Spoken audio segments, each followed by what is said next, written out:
Nej, det vidste jeg godt. Det vidste jeg godt. Signe, hvad er det, du skal lave heroppe? Jeg skal synge. Du skal synge. Hvad er det for en sang, vi skal høre?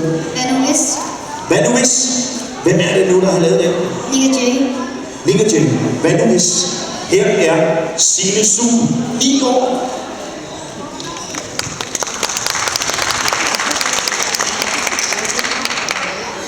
Hvis jeg var et sejlskib på det åbne hav, var en vind, der tog mig hjem. Og hvis jeg var en kornmark, var en sommerregn, der endelig kom igen. Og hvis jeg var en stor by, var en energi, der gav mig liv og løsning. Og hvis jeg var sur igen, var en sne, der faldt uden for mit vindue. Han betyder alt for mig, lad det aldrig vende.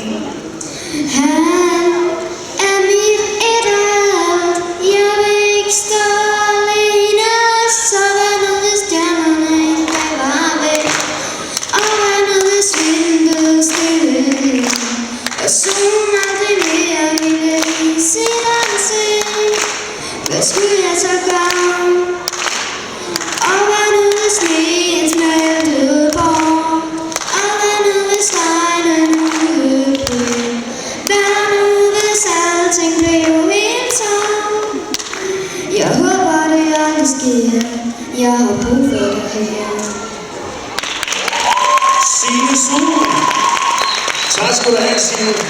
Det var rigtig smukt, det var. Giv lige Signe en ekstra kapsel. Tak skal du have.